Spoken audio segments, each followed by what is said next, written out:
Away from that, the Central Bank of Nigeria, CBN, has raised an alarm over the circulation of counterfeit banknotes, especially higher denominations by some individuals for transactions in food market and other commercial centers in some major cities across the country.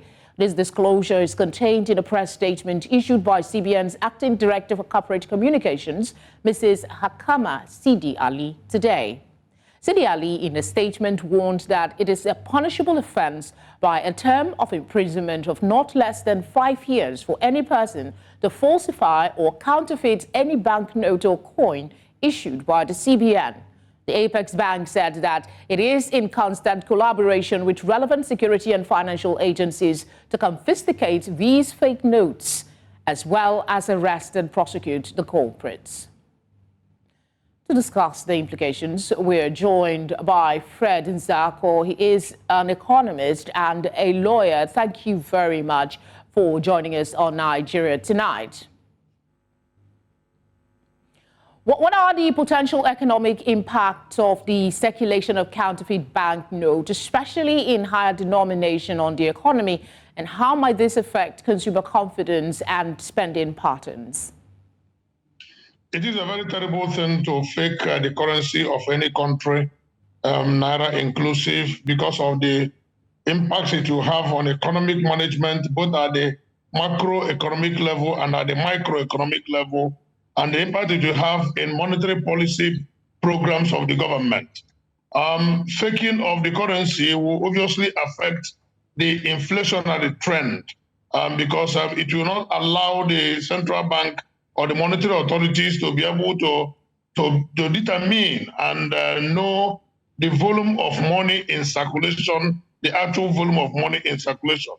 In addition to the fact that currency faking and counterfeiting erodes the confidence of the citizens in their currency. Don't forget that the currency of any country is one of the indices of the sovereignty of the country. So it affects both economic and political capacity of the country in its as a sovereign nation.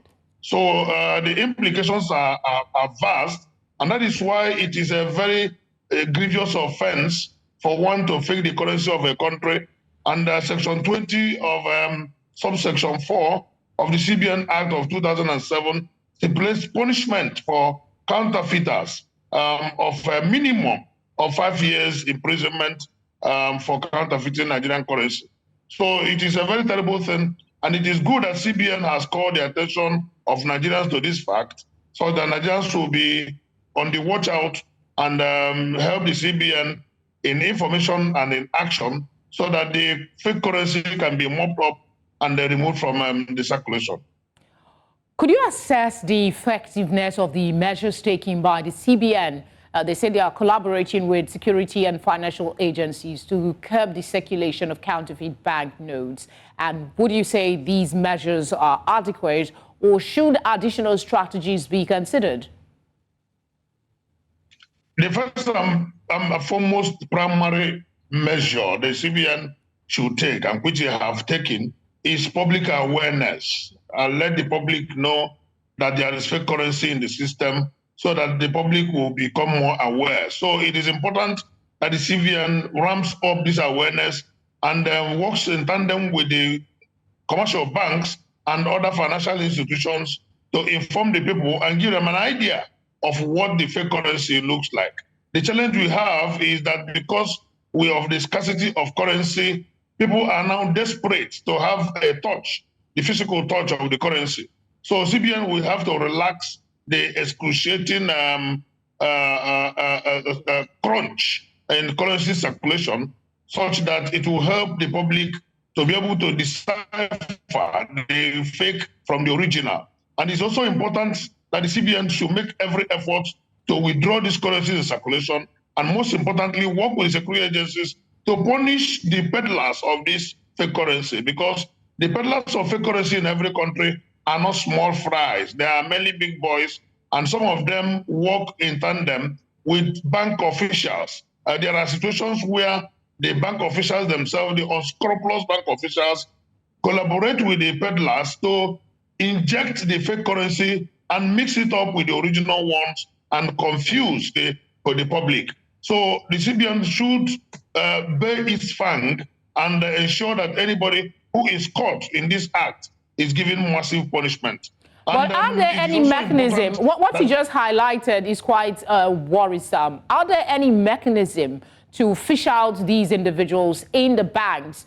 Because if they're entrenched in the system, how can you now come to the street and encourage commercial business owners to transact with notes that there is every possibility that even when you go to the bank to withdraw, there are no guarantees that those notes are genuine?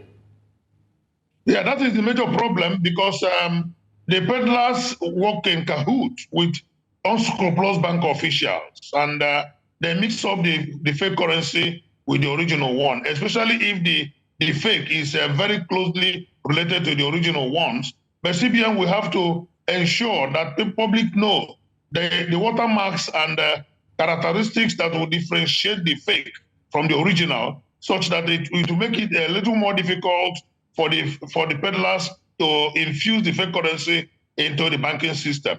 And the CBN will also have to ensure the deployment of technology of printing to ensure that it makes it more difficult for the fakers, more expensive for the fakers to fake the counterfeit currency. Because if the watermarks and all the technological inputs in the printing is not made tight and more difficult, it becomes very easy for them to fake. And if it is easy for them to fake, it becomes inexpensive, and they will make a huge profit out of the faking. But where it is unattractive for the fakers to fake the currency, a lot of them will not think in that direction. All right, most of the submissions you've made. Sorry to interrupt. Most of the submissions you've made is on what the CBN and the federal government can do to create awareness for people to differentiate between fake and original notes. But what I want you to speak on is, from your experience, how would you advise food markets and commercial centers impacted businesses? How would they accept these transactions, and what steps could they take? And that's the most important part of the question, to protect themselves against counterfeit currency. Well, one of the major steps they have to take is that for those of them who receive cash in their transactions, in their commercial transactions, they have to bring in currency detection machines, currency detection equipment, so that they will be able to detect the fake currencies and be able to bring it out from circulation, from further going into the hands of other people. Because it is also very important that the people, Nigerian people, should realize that the cashless policy has come to stay. It follows international best practices, and people should stop having the love of holding cash. When you transact through alternative channels without movement of physical cash, it will be a disincentive for the fake currency peddlers to continue in the business. But how widespread? I'm sorry I keep interjecting, but there are just specifics I would love you to expatiate on. How widespread is digital banking systems penetration in the real term? I mean, you still have people doing POS, give me cash, you want to go out somewhere, you need to, yes, there are volume of business that, I mean, it's already been done via e-system, but what is the penetration level, and how can the CBN improve on that? Well, the CBN cannot work on that alone, because it has to work in tandem with the telecommunications companies and all the organizations that are involved in provision of internet in one way or the other, because most of these things must go with internet. And it's also important that those who are in the business of supply of electricity and power should, as much as possible, ramp up their supply and ensure that we have reliable and sustainable energy, because technology runs on energy. The food of technology is energy and power. If we continue to have a epileptic power supply, it will continue to affect our capacity to deepen and penetrate technological innovations, especially with respect to internet in most of the communities and villages. But Nigerians must realize that the removal of the former CBN governor does not mean the removal of cashless policy. It's a sustainable policy that has come to stay, and we don't need to drop the ball. Instead, we need to continue to improve on such cashless policy so that Nigerians will continue to hold less and less cash, and that will help in a lot of ways to not only preserve our currency as printed, but also discourage those who may think of counterfeit and the fake currency in the country. Fred Nzeako, as always, thank you very much for sharing some insight on the subject. Many thanks.